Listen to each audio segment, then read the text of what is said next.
A comenzar a grabar y comenzamos con la materia. Bueno, los que ya han hecho el tríptico se darán cuenta que vamos a hablar sobre Grecia y Roma. Vamos a hablar principalmente sobre el espacio geográfico que ocupó Grecia y Roma, cómo se distribuían, por qué alcanzaron el tamaño imperio que alcanzaron, son características que vamos a empezar a definir en esta materia, ¿ok? Lo primero que tienen que tener claro que tanto griegos como romanos expandieron su cultura más allá de las regiones en donde se desarrollaron. Y esto se debió principalmente a las características geográficas que ellos tenían. Y también debido a esas características geográficas se les ascendió un cierto impulso natural de progreso que las otras poblaciones podían ver y podían palpar y podían apreciar. Entonces, primero vamos a hablar de los griegos, ¿ya? Y los griegos, a ellos no se llamaban griegos, se les llamaban Helades, o la Helade, con H al principio y con acento en la E, ¿ok? Nunca se llamaron griegos a sí mismos. Esta transformación cultural que se dio de llamar los griegos fue un desarrollo que se dio más adelante, con el Sacro Imperio Romano Germánico. Pero los griegos, vamos a decirle griegos, de todo el tiempo, ¿cierto? Se ubicaron principalmente en la península de los Balcanes. Y si ustedes buscan en Google la península de los Balcanes, se darán cuenta que está principalmente a la orilla del mar Mediterráneo, ¿cierto? En la costa norte del mar Mediterráneo, y que son un conjunto de islas. Y esto se produce debido a que la placa africana, estamos hablando de placas tectónicas, ¿cierto? De la Tierra, la placa africana en esa parte del mar Mediterráneo se junta con la placa de Eurasia, ¿cierto? De Europa y Asia, y en ese momento cuando se están juntando, se están mezclando, ¿cierto? Montañas submarinas empiezan a surgir hacia arriba. Estas montañas submarinas que empiezan a surgir hacia arriba son, como digo, montañas submarinas y se alcanza a ver la punta de estas montañas en la orilla, lo cual son denominados islas. Las islas, recuerden que son montañas submarinas. Entonces, como se ubica en esta parte, entre estas placas, ¿cierto? La península de los Balcanes, ustedes se darán cuenta de que es un conjunto de islas. Son muchas, pero muchas, muchas islas las que componen la península de los Balcanes, lugar en donde se ubicaron los griegos o la Helade, ¿ok? ¿Y qué importancia tiene esto para su desarrollo como civilización? Mucha, porque al tener estas características de islas, los tipos van a desarrollar un sentimiento de individualización y un sentimiento de comunidad a la par. ¿Y por qué digo esto? Porque los tipos, cada uno va a tener su propia isla, cada civilización de Grecia va a tener su propia isla, entonces se van a formar como ciudades-estado, las cuales les van a permitir a ellos, de alguna manera, tener que entenderse y también a la vez tener que llegar a conclusiones globales, por cierto, o sea, soluciones universales para ellos, porque si no iban a pasar peleando, pues recuerden que los pueblos anteriormente a esto, en el Paleolítico y el Neolítico, pasaban peleando. Entonces, como que los tipos, estas características de islas les permitió a ellos generar un sentimiento de alguna manera de independencia, pero a la vez un sentimiento de comunidad universal.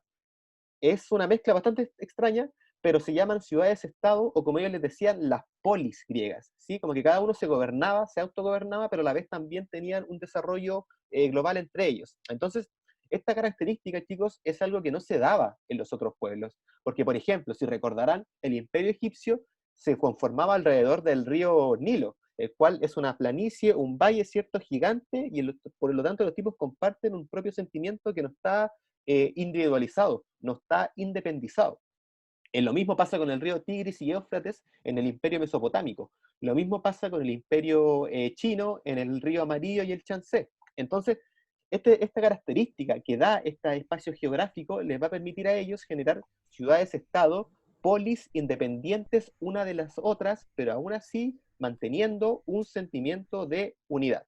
¿Sí? Entonces, Entonces, la Helade, o Grecia, ocupaba un territorio poco extenso, 64.500 kilómetros cuadrados aproximados, pero muy variado desde el punto de vista geográfico. El territorio griego se caracteriza por las numerosas montañas que lo recorren y que forman pequeños valles aislados.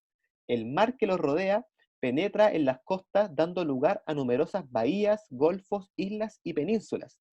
Este medio montañoso influyó en que los griegos no formaran reinos como la China, Egipto o Mesopotamia, sino que en cada valle desarrollaran ciudades-estados o polis, independientes una de la otra.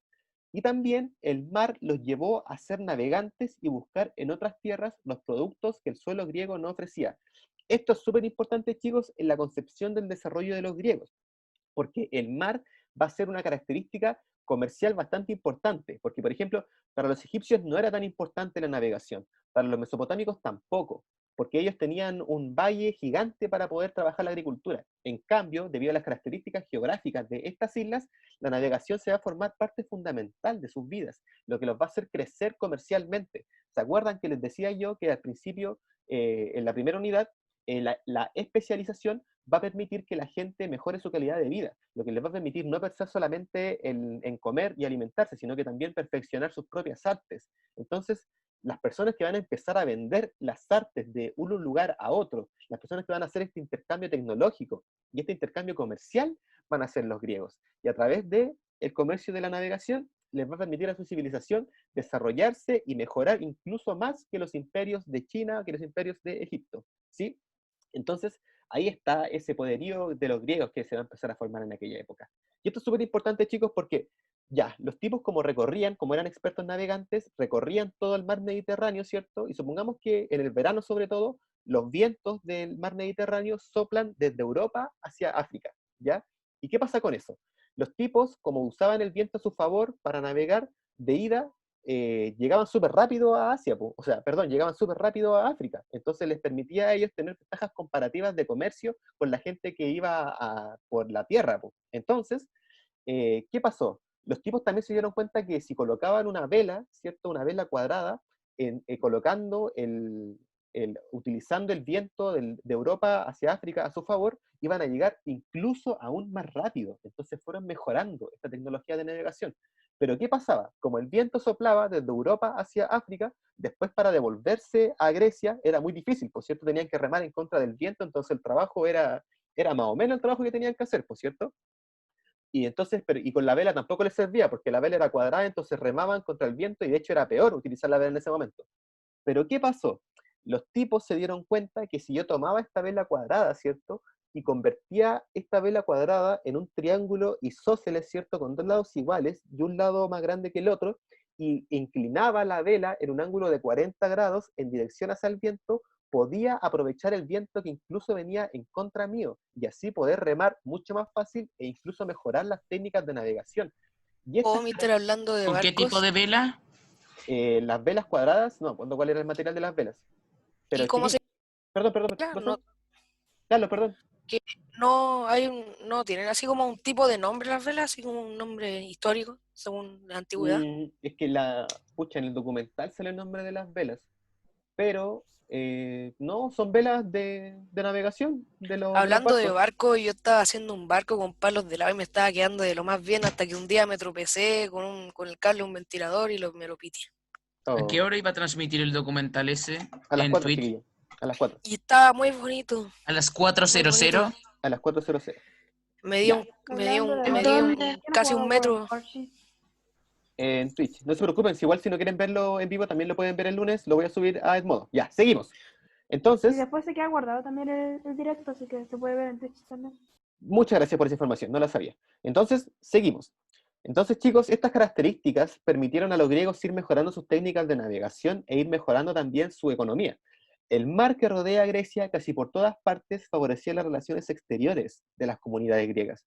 Las costas contribuían al desarrollo precoz de la navegación, pues las bahías presentaban características resguardadas del viento y los peligros gracias a las mismas montañas.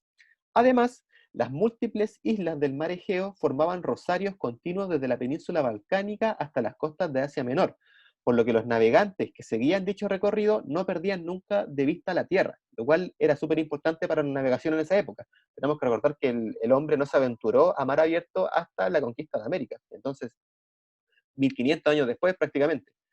Entonces, súper importante eso, y el desarrollo de la navegación que tuvieron los griegos. Pero ¿quién eran los griegos? ¿Cuáles eran las civilizaciones griegas? Principalmente se conoce que el mito fundacional de Grecia se basó en tres pueblos, ¿ya? Estos tres pueblos fueron los principales fundadores de las ciudades-estado o de las poligriegas. Y entre ellos destacan los primeros que tienen el mito fundacional, ¿cierto?, en la isla de Creta. Esta isla de Creta, si ustedes la ven, si ven la península balcánica, se van a dar cuenta que hay una isla gigante, que es larga y gordota. Y esa es la isla de Creta, la isla de Creta. Y en esa isla de Creta se ubicaban los minoicos.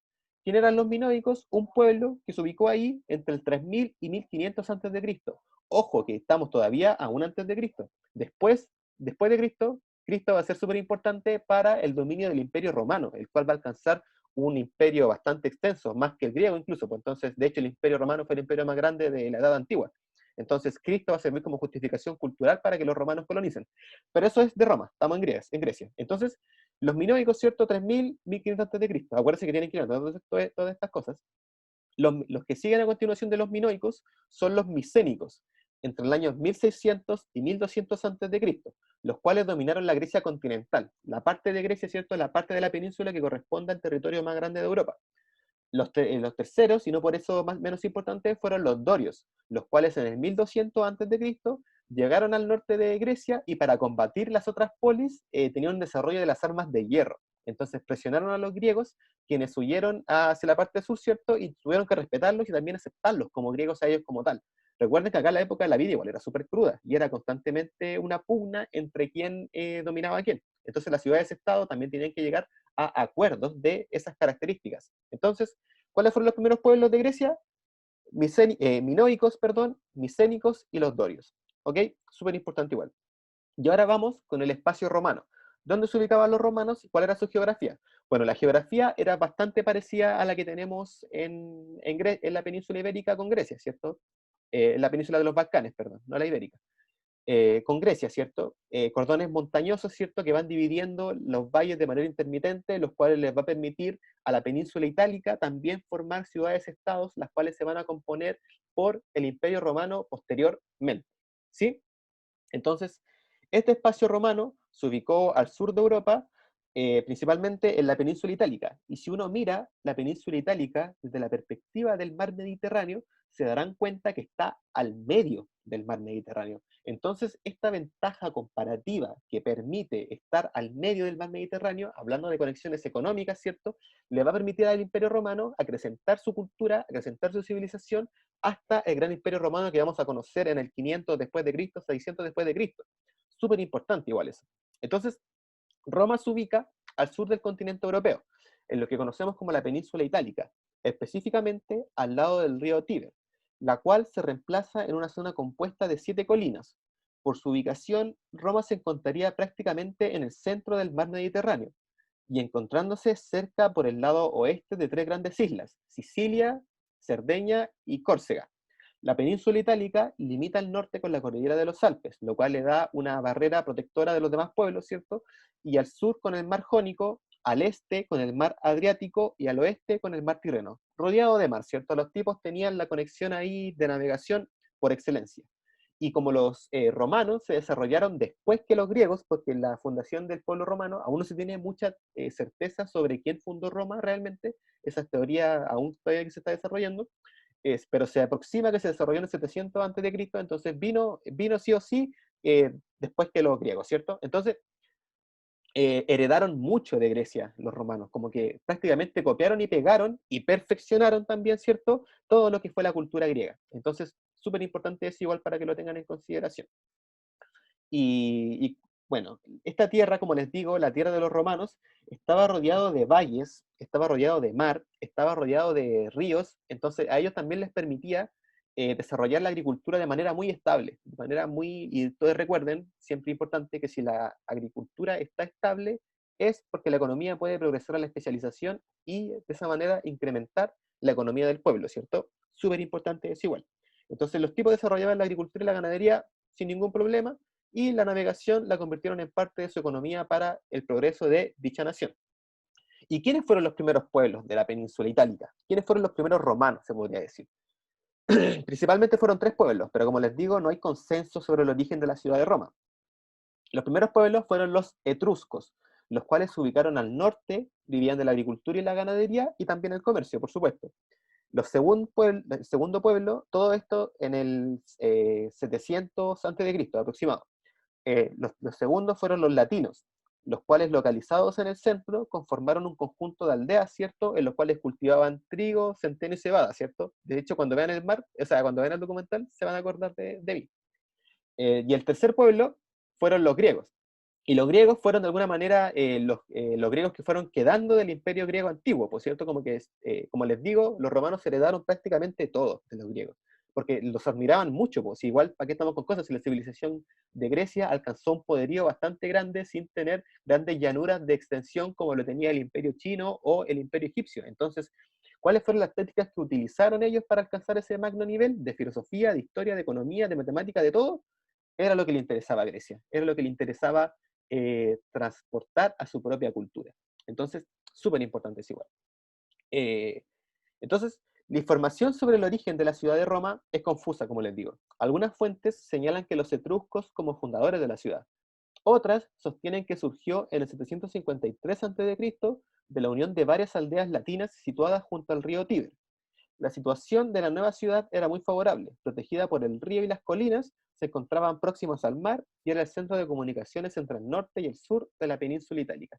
Entonces ahí, como les digo, debido a las características geográficas, chicos, principalmente fue que estos dos imperios alcanzaron gran renombre, renombre que perdura y sigue hasta el día de hoy, por cierto, todos hablamos de las poligriegas, todos hablamos del derecho romano, todos hablamos de la arquitectura romana, todos hablamos latín derivado, o sea, todos hablamos español derivado del latín, ¿cierto? Entonces, son bastantes características las que representan a estos dos pueblos en la cultura occidental, la cual pertenecemos nosotros, ¿cierto?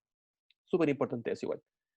Entonces, el territorio griego se caracteriza por las numerosas montañas que lo recorren y que forman pequeños valles aislados. Lo voy a repetir siempre, perdón. El mar que lo rodea penetra en las costas dando lugar a numerosas bahías, golfos, islas y penínsulas, ¿cierto? Mientras está bien que lo repita harto porque puta, así se nos queda más grabado en la cabeza. Exacto, muy bien. Entonces, pero ¿cuáles fueron las causas reales de la colonización de Roma y Grecia? Bueno, las causas principalmente fueron tres y son las causas por las cuales todos los pueblos empiezan a crecer considerablemente. La primera causa del crecimiento de dichas poblaciones fue el aumento de población, ¿cierto? Como la calidad de vida y el dinero fue mejorando en estas dos civilizaciones, la población aumentó y al aumentar tenían que emigrar a otros terrenos porque ya no había terrenos en donde ellos pudieran habitarse. Entonces por eso empezaron a colonizar distintas tierras. Y por eso también se hicieron tan famosos, porque por ejemplo, cuando un griego llegaba a Egipto, como que todos sabían que el tipo era extranjero, pero si era un extranjero griego, le tenían cierto respeto, porque sabían, porque les llegaban productos de Grecia, les llegaba conocimiento desde Grecia, entonces sabían, este tipo igual tiene un sistema de civilización bastante desarrollado. Entonces como que de alguna manera existía un cierto respeto, un cierto estatus, el del ser romano o el del ser griego. Súper importante igual eso. Entonces así fue aumentando la población en diferentes partes del mar Mediterráneo. También la segunda causa fue la escasez de tierras, debido a que había una desigual distribución y la mayor parte estaba en el poder de la oligarquía. Es muy difícil hablar de oligarquía en esta época en los pueblos, y aún así sí se presentaba en estas partes del mundo, ¿cierto? Familias fundacionales de Grecia y Roma, ¿cierto?, que dominaban gran parte de las tierras, no permitían que otras personas crecieran económicamente, ¿cierto?, dentro de ese territorio. Monopolio terrenal, ¿cierto?, lo que implica emigración de otras personas, lo que implica colonización, ¿cierto? Entonces, súper importante igual. Y el tercer factor, la tercera causa, perdón, que yo la considero una de las más importantes, es el deseo de incrementar las actividades artesanales.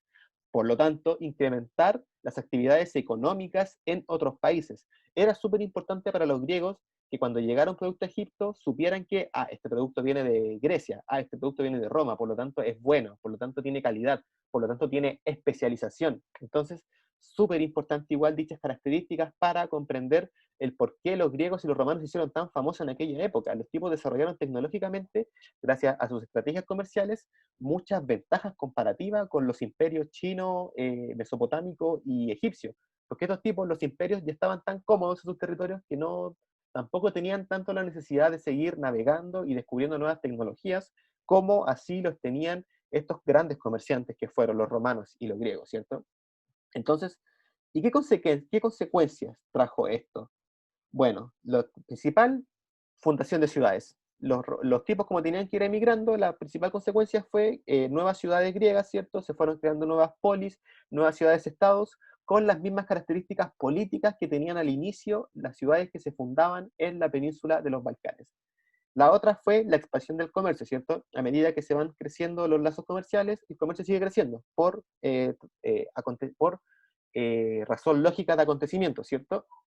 Y la tercera, pero no menos importante, va a ser la adopción cultural de los restos de pueblos. Tenemos que recordar que si un pueblo estaba muy atrasado tecnológicamente, era súper importante que copiara y pegara directamente todas las tecnologías de Grecia y Roma para así poder crecer. Es lo mismo que pasó, por ejemplo, con el proceso de conquista acá en América, ¿cierto? Como acá en América estábamos tan atrasados en derecho, en tecnología, tenían que sí o sí, de alguna manera, copiar y pegar directamente las cosas que venían heredadas desde Europa. Súper importante igual para que lo tengan en consideración. Y también lo otro sería que las polis y las ciudades-estados que se estaban fundando, ¿cierto?, alrededor de la península de los Balcanes, y también se consideraban griegos, también querían tener participación política en las decisiones comerciales. Por lo tanto, los tipos empezaban a discutir la participación de ellos en la economía, porque ellos también ayudaban a incrementar la economía. Entonces, producto de esto también se empezó a fundar las bases de la democracia griega. ¿Se acuerdan que la democracia parte en Grecia? Entonces, por lo tanto, esta adopción de la cultura por parte de estas polis que iban naciendo también les permitía a ellos participar políticamente en las decisiones de Grecia, lo cual se va a heredar posteriormente en Roma y se va a conocer como el famoso derecho romano.